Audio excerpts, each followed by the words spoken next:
آپ کے توسط سے پاکستان کے عوام سے بات کر رہے ہیں کہ اگرچہ یہ ایک عارضی طور پر اس ہفتے مختلف مارکیٹوں میں روپے کی قیمت میں اتار چڑھاؤ ہوا ہے، لیکن محمد شہباز شریف کی قیادت میں جو وسیع البنیاد حکومت موجود ہے، جس میں چاروں صوبوں کی نمائندگی موجود ہے، مختلف ذہن کی اور سوچ کی جماعتیں موجود ہیں، لیکن وہ ایک نقطے پر متفق ہیں کہ پاکستان کو صحیح معنوں میں ایک آئینی مملکت اور جمہوریہ جس کا وعدہ آئین میں لکھا ہوا ہے اس پر ہمیں عمل کرنا ہے، اور ہمارا مقابلہ فاشسٹ جماعت سے ہے۔ وہ لوگ جو جمہوریت کے جو مختلف طریقے ہیں، جو اس کے مختلف عمل ہیں، ان کو آئین کو توڑنے کے لیے، آئین کو کمزور کرنے کے لیے استعمال کرتے ہیں۔ اس لیے ہم نے دیکھا، اور یہ اگر اس پر ہم رو نہیں سکتے تو ہنس تو سکتے ہیں، کہ جس جماعت نے 17 جولائی کے ضمنی انتخاب میں کامیابی حاصل کی، وہ کامیابی حاصل کر کے بھی الیکشن کمیشن آف پاکستان پر چڑھ دوڑے اور ان چیف الیکشن کمشنر کو غدار قرار دے رہے ہیں، ان کو دھمکیاں دے رہے ہیں۔ یہی فاشزم کا خاصہ ہے کہ جو ادارہ اس فاشسٹ کی مرضی کے خلاف عمل کرے، اس کے اوپر آپ ہر قسم کے مغلظات، ہر قسم کی غلط گفتگو، اس کو غدار قرار دیں۔ میں یاد کرا دوں کہ جب پچھلے سال ڈسکا میں الیکشن کمیشن نے ری پول کا فیصلہ کیا تھا، تو اس وقت کے وفاقی وزیر برائے پارلیمانی امور نے سینٹ میں یہ کہا تھا کہ ایسے اداروں کو تو آگ لگا دینی چاہیے۔ تو عمران خان کا ایجنڈا جمہوریت اور آئینی اداروں کو آگ لگانے کا ہے، اور ہم یہ جو وسیع البنیاد حکومت ہے، یہ اس آگ کو بجھانے آئے ہیں، ان اداروں کا تحفظ کرنے آئے ہیں۔ اور 17 جولائی کو عمران خان کے جو 4 بیانیے تھے، ایک 5واں بھی ہے لیکن وہ لطیفہ ہے، وہ زمین بوس ہوئے۔ پہلا تو یہ تھا کہ اب بتا دیں کہ 17 جولائی کو امریکی سازش کہاں ہوئی اور اس نے کس کی حمایت کی۔ یہ بیانیہ زمین بوس ہو گیا، دھڑام سے منہ کے بل نیچے آ گرا۔ دوسرا جو بیانیہ تھا ایکس اور وائی کا، نیوٹرل کا، جانور کا، یہ بھی ہمیں بتا دیں کہ 17 جولائی کو کس کی حمایت ہوئی کہ جی سازش ہو رہی ہے، یہ ہو رہا ہے۔ تو لہذا یہ تمام ایکس وائی بیانیہ بھی زمین بوس ہو گیا۔ پھر الیکشن کمیشن کے اوپر جو حملہ آور تھے اور ہیں، وہ بیانیہ بھی زمین بوس ہوا۔ عدلیہ کے اوپر بھی، جب عدلیہ نے ابھی سپریم کورٹ پاکستان نے جو تحریک عدم اعتماد کے اوپر جو سو موٹو لیا تھا، اس کا جو تفصیلی فیصلہ آیا جس میں کہا گیا کہ صدر مملکت اور وزیر اعظم اور اسپیکر، ڈپٹی اسپیکر نے آئین شکنی کی ہے، تو اس وقت سے عدالتوں پر بھی حملہ آور ہیں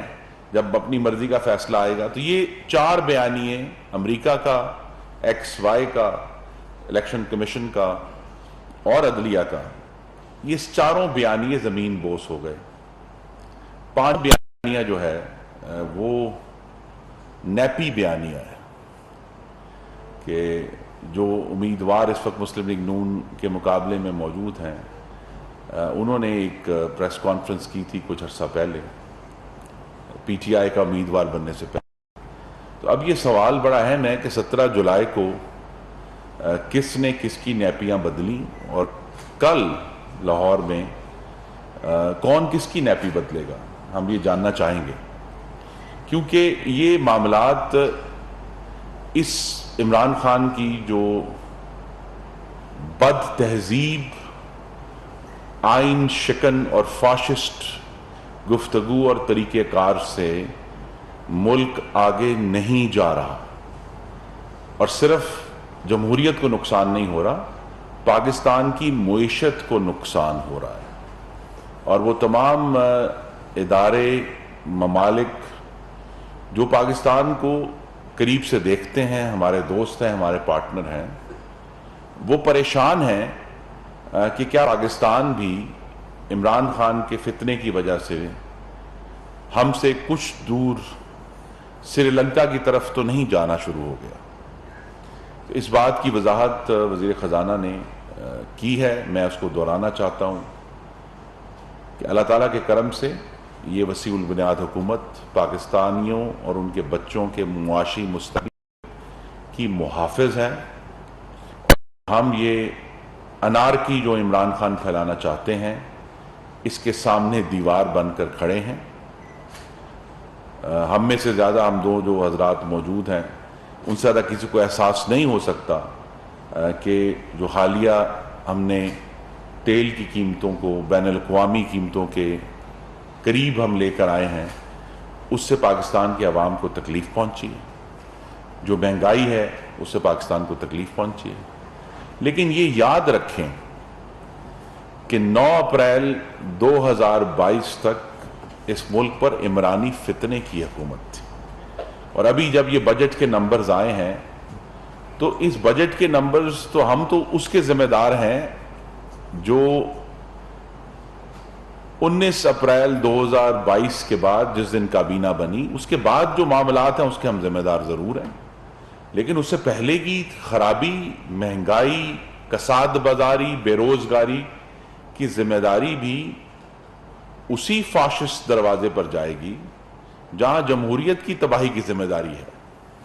تو اب یہ اس ہفتے جو مارکیٹوں میں اتار چڑھاؤ ہوا ہے روپے کی قیمت کے اوپر، ایک بہت بڑا کنسرن ہے۔ کل وزیر اعظم نے اس پر ایک تفصیلی میٹنگ لی ہے، ہم سب اس میں موجود تھے، اور یہ بات واضح ہے کہ جو سنبھالا دینے کا کام ہے وہ شروع ہو چکا ہے۔ وزیر خزانہ نے رپورٹ کیا، میں اس کو پھر دہرا دیتا ہوں کہ 18 جولائی تک پاکستان میں جو فورن ایکسچینج کا آؤٹ فلو 2.6 ارب تھا، اور ان فلو جو آئے ہیں وہ 2.5 ارب تھا، تو صرف 0.1 ارب ڈالر کا ڈفرنس ہے، جو کہ سٹیبل ہے۔ پاکستان میں اس وقت فورن ایکسچینج کا ان فلو اور آؤٹ فلو جو ہے وہ بالکل سٹیبل ہے۔ ہمیں یہ بھی رپورٹ کیا گیا کہ پاکستان میں اس وقت جو پیٹرولیم کی مصنوعات ہیں، اس پر ڈاکٹر صاحب زیادہ بات بتا سکتے ہیں، اس وقت ریکارڈ لیول کے ذخائر پیٹرولیم کے مصنوعات کے موجود ہیں، اور وزیر اعظم کو ہم نے یہ رپورٹ کیا کہ 31 مارچ 2022 کو جو گردشی قرضہ تھا بجلی کا وہ 2467 ارب روپے تھا، اور ہم نے پھر ان 3 مہینوں میں اس میں 214 ارب روپے کی کمی کی ہے۔ تو لہٰذا جو 30 جون 2022 کو گردشی قرضہ تھا وہ 31 مارچ 2022 سے 214 ارب روپے کم تھا۔ جو ادائیگیاں کرنے والی تھیں وہ ہم نے کی ہیں، جو پینڈنگ ایشوز تھے، جو عمرانی نالائکی کے سبب جو ہے وہ حکومت حل نہیں کر پا رہی تھی، ہم نے ان کو حل کرنے کا آغاز کر دیا ہے، جس کی وجہ سے گردشی قرضے میں 3 مہینوں کے اندر جب ہماری حکومت تھی ہے، اور انشاءاللہ اب پارلیمان کی مدت تک رہے گی، تو ہم نے ان 3 مہینوں میں گردشی قرضے میں 214 ارب روپے کی کمی کی ہے، اور آنے والے دنوں میں آپ یہ دیکھیں گے کہ جیسے ہی آئی ایم ایف کا چونکہ سٹاف لیول ایگریمنٹ کا اناؤنسمنٹ ہو چکی ہے، اس کے تحت جو ادائیگیاں ہیں وہ شروع ہو جائیں گی۔ دوست ملکوں سے، چین سے پہلی ادائیگی آ چکی ہے، دوسری ادائیگیاں بھی آنے والے دنوں میں شروع ہو جائیں گی، تو پاک روپی بھی آپ کو بہت حد تک سٹیبل ہوتا ہوا نظر آئے گا، اور جس طرح ہم نے اب ڈالر کا جو آؤٹ فلو اور ان فلو ہے، جو اس کا توازن ہے وہ بیلنس کر لیا ہے، تو ہمیں اور آلریڈی پیٹرولیم مصنوعات کی جو طلب ہے اس میں کمی آ رہی ہے، تو ہمیں یہ اب ایک واضح توقع ہے کہ آنے والے مہینوں میں یہ جو بیلنس آف پیمنٹس کا بحران ہے یہ بہت حد تک متوازن اور مستحکم ہو جائے گا، اور انشاءاللہ اس موسم خزاں میں جو آنے والا ہے ستمبر اکتوبر میں پاکستانیوں کو اپنی مہنگائی میں بھی ایک واضح طور پر کمی ہوتی ہوئی نظر آئے گی، اور یہ پوری کوشش جو ہے، پوری محنت جاری ہے۔ ہمارا مقابلہ نہ صرف فاشسٹ سے ہے بلکہ جھوٹ سے ہے، اور بہت ہی ڈھٹائی سے جھوٹ بولتے ہیں یہ فاشسٹ جو جمہوری لبادہ پہن کر ہمارے درمیان موجود ہیں، لیکن ہمیں سچ سے اور حق سے اور پاکستان کے عوام کی خدمت سے ان کا مقابلہ کرنا ہے۔ ہم پرعزم ہیں اور پورے عزم کے ساتھ، پوری جرأت کے ساتھ، پوری محنت کے ساتھ اور اللہ تعالیٰ کے حضور عاجزی کے ساتھ اپنا کام، اپنی محنت، اپنی کاوش جاری رکھیں گے۔ ڈاکٹر صاحب بہت بہت شکریہ جی۔ میرے خیال میں جو جمہوریت پہ وار ہوا ہے اور جو جمہوری استحکام کے لیے اقدام اٹھائے جا رہے ہیں، اس پہ تو بڑی ایک تفصیل کے ساتھ آپ کے سامنے مقدمہ پیش کیا گیا۔ میں آپ کے جو معاشی حقوق ہیں ان کو بچانے کے لیے جو اقدامات کیے گئے ہیں، بالخصوص پیٹرولیم منسٹری کے اندر جو چیزیں کی گئی ہیں، وہ آپ کے سامنے رکھنا چاہوں گا۔ سب سے پہلے تو میں آپ کو یہ بتانا چاہوں گا کہ ہمارے دو بڑے بڑے مقاصد کیا ہیں۔ آپ کو یہ بات معلوم ہے کہ اس وقت ہم پہ جو دباؤ ہے وہ درآمدات اور برآمدات، ان کا جو توازن ہے اس کی وجہ سے ہم پہ ایک پریشر آتا ہے۔ ہماری ایکسپورٹس جو ہیں وہ کم ہیں، ہماری امپورٹس جو ہیں وہ زیادہ ہیں، اس کی وجہ سے روپیہ جو ہے اس کو اپنی قدر، اپنی قیمت کھوتا ہے، اور ہمیں سیریس انٹرونشنز چاہیے اس کو بیلنس کرنے کے لیے۔ اس میں سے جو بڑا مقدمہ تھا وہ مفتاح اسماعیل صاحب نے کل پیش کیا، جس کی ابھی ترجمانی خرم دستگیر صاحب ہمارے وزیر جو ہیں انہوں نے کی تھی۔ آپ کو بتایا کہ بیلنس کہاں تک پہنچ چکا ہے۔ میں آپ کو یہ بتانا چاہوں گا کہ پچھلے جون اور اس سال کے جون میں اگر آپ ان کا دونوں کا مقابلہ کریں تو تقریباً 9% کم ہم اس وقت پیٹرولیم پروڈکٹ جو ہے وہ امپورٹ کر رہے ہیں اور اس کو بیچ رہے ہیں۔ اس کی ڈیمانڈ کے اندر ایفیکٹو مینجمنٹ کے ذریعے 9% کی کمی آئی ہے۔ پچھلے سال جون 2021 میں ہم تقریباً 7,78,000 میٹرک ٹن 778,000 میٹرک ٹن ہم نے پیٹرول بیچا تھا، اور اس مرتبہ جون میں وہ 7,04,000 پہ آ چکا ہے، جو 9% ریڈکشن ہے، جس سے جو ہماری امپورٹ بل ہے اس میں بڑی خاطر خواہ کمی آئی ہے۔ بالکل اسی طرح جو ڈیزل ہے، جو دوسری دو ہی بڑی چیزیں ہیں، ایک ڈیزل جو آپ کے ٹرکوں میں اور بسوں میں اور ایگریکلچر کے لیے زراعت میں استعمال ہوتا ہے، اور دوسرا پیٹرول جو گاڑیوں میں استعمال ہوتا ہے۔ بالکل اسی طرح تقریباً 8 سے 9% کمی آئی ہے پچھلے سال جون میں جو ہم بیچ رہے تھے ڈیزل، اور اس سال جون میں پچھلے سال 784,000 میٹرک ٹن یا 89,000 میٹرک ٹن ہم بیچ رہے تھے، 789,000 میٹرک ٹن، جو اس سال جون میں 7,12,000 میٹرک ٹن 712,000 میٹرک ٹن پہ پہنچ چکا ہے، جو کہ